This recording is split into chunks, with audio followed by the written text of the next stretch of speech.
قبول کرنی ہے، اس بات کو اپنے دل میں ریسیو کر لینا ہے، قبول کر لینا ہے کہ مجھے مل گیا ہے۔ سو جب ہم اس بات کو پا لیتے ہیں کہ صلیب کے وسیلے سے خدا نے مجھے بخش دیا ہے، تو ہم اپنی زندگی کی آزمائشوں پر بھی غالب آ جاتے ہیں۔ یہ اس کی ایمان کی آزمائش تھی۔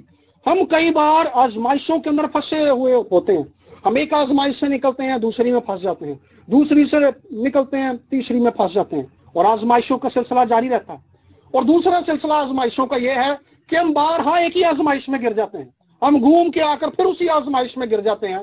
وجہ کیا ہے کہ ہم اس آزمائش میں فیل ہو رہے ہیں۔ ابراہیم اپنی زندگی کی اس آزمائش میں ایمان کے وسیلے سے غالب آیا۔ اس نے خدا کی ذات کو جان لیا ہے کہ جس خدا نے مجھے بلایا ہے وہ معجزات کرتا ہے۔ آپ کی شادی ٹوٹنے کے کسی بھی مقام پر آ چکی ہے۔ مجھے اس بات کی حیرانی تھی، جب ہماری دادی کی میموریل سروس تھی تو خداوند نے مجھے کلام دیا کہ ایک بیٹی یہاں پر بیٹھی ہوئی ہے جس کی شادی ٹوٹنے کے کگار پر آ گئی ہے، لیکن خداوند اسے بحال کر دے گا۔ اس کے بعد وہ بیٹی مجھے ملی، لیکن مجھے حیرت اس بات پہ ہوئی کہ وہ اس بات کو قبول کرنے کے لیے تیار نہیں تھی کہ خدا واقعی میری زندگی بدل دے گا، خدا واقعی میری شادی کو بحال کر دے گا۔ جب خدا نے بائبل میں اپنے کلام کو لکھوا دیا ہے تو ہمیں اسے قبول کرنے کی ضرورت ہے۔ وہ رومی صوبے دار جو بڑا مرتبے والا تھا، بڑا عزت والا تھا، 100 بندہ اس کے ماتحت ہے، رومی افسر ہے، اس کا خادم بیمار ہے، اس نے یہ نہیں کیا، اس نے سرکار کو ایک لیٹر نہیں لکھا کہ میرا نوکر بیمار ہو گیا مجھے دوسرا نوکر دے دو، بلکہ وہ اس قدر سنجیدہ ہے۔ آپ نے اگر شفا پانی ہے یہ آپ نے فیصلہ کرنا ہے، آپ نے اگر اس تنگ دست زندگی سے نکلنا ہے تو آپ نے خداوند کی حضوری میں فیصلہ کرنا ہے، آپ نے اگر اپنی زندگی کو پانا ہے تو آپ نے فیصلہ کرنا ہے، اگر آپ فتح مند زندگی میں چلنا چاہتے ہیں تو آپ نے فیصلہ کرنا ہے۔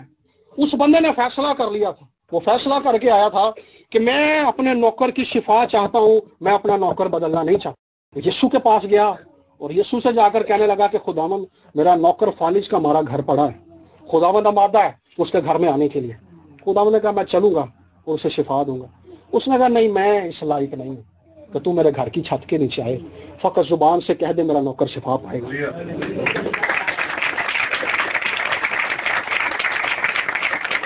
وہ جانتا تھا کہ جو کچھ یہ اپنے منہ سے کہے گا وہ میرے ایمان کی بنیاد ہوگی، وہ میرے ایمان کی بنیاد ہوگی۔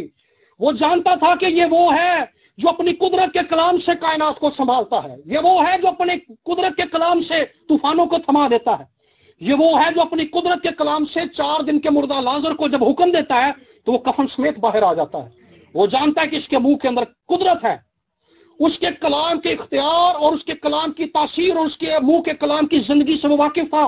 وہ جانتا تھا کہ میں اختیار والا ہوں، لیکن جو میرے سامنے ہے یہ داؤد سے بھی بڑا ہے، جو میرے سامنے ہے یہ سلیمان سے بھی بڑا ہے، جو میرے سامنے ہے یہ موسیٰ سے بھی بڑا ہے، جو میرے سامنے ہے یہ خدا کا بیٹا ہے، یہ سراپائے قدرت ہے، یہ سراپائے زندگی ہے، یہ سراپائے جلال ہے جو بدن میں ظاہر ہوا ہے۔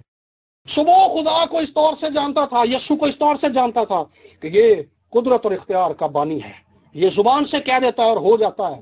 اور ایک بڑی اہم چیز جو ہم ایمان پر کھڑے ہو جاتے ہیں اور ہم فیل کیوں ہو جاتے ہیں، ہم ذرا یعقوب کے خط میں اس کو دیکھیں گے۔ یعقوب کے خط کے اندر 2 باب کی 20ویں آیت، یہاں پر لکھا ایمان ہی سے جب ہمارے باپ ابراہیم نے اسحاق کو قربان گاہ پر قربان کیا تو وہ اعمال سے راست باز نہ ٹھہرا، بس تم نے دیکھ لیا کہ ایمان نے اس کے عمل کے بغیر مل کر اثر کیا اور اعمال سے ایمان کامل ہوا، اور یہ نوشتہ پورا ہوا کہ ابراہیم خدا پر ایمان لایا اور یہ اس کے لیے راست بازی گنا گیا اور وہ خدا کا دوست کہلایا۔ پس تم نے دیکھ لیا کہ انسان صرف ایمان سے نہیں بلکہ اعمال سے راست باز ٹھہرتا ہے۔ یہ بائبل مقدس کی ایک ایسی آیت ہے جس سے بہت زیادہ مس انٹرپریٹ کیا جاتا ہے، جس کی غلط تفسیر کی جاتی ہے۔ یہاں پر جب ہم پڑھتے ہیں کہ ابراہیم نے اپنے بیٹے کو قربان کیا تو وہ اعمال سے راست باز ٹھہرا، یہ جس عمل کی ذکر ہو رہی ہے وہ ایمان کا عمل ہے۔ اگر میں نے ایمان رکھ لیا ہے تو مجھے ایسے ایکٹ کرنا چاہیے، مجھے ایسے بیہیو کرنا چاہیے، مجھے ایسے عمل کرنا چاہیے کہ میرے عمل سے واقعی لوگوں کو لگے کہ میں نے ایمان رکھا ہوا ہے۔ اگر میں کہتا ہوں کہ مجھے میری بیماری سے شفا مل گئی ہے تو مجھے جا کر اس بات کے لیے کی حاجت نہیں ہے کہ پیچھے جا کر جب میرے اوپر پریشانی آئے یا مجھے دوبارہ درد شروع ہو جائے تو میں پھر کہوں پادی صاحب میرے لیے دعا کرو، پتہ نہیں میرا کی بننا ہے۔ ایمان کا عمل یہ ہے، پھر چاہے تکلیف جتنی بھی بڑھ جائے، پاویں جے کڑہڑ بھی آوے نال پانی کرن شور، خوف نہ کریے پہاڑا دا پاویں چھڈ جان جا۔ پھر ہمیں جب ہم نے اس بات کو اپنے دل میں قبول کر لیا ہے کہ خدا نے مسیح یسوع کے وسیلے سے یہ کام میری زندگی کے اندر کر دیا ہے، پھر ہمیں اپنے عمل سے اس بات کو ظاہر کرنا ہے کہ خدا نے واقعی میری زندگی کے اندر کر دیا ہے۔ اس نے اگر بڑا ایمان رکھا تھا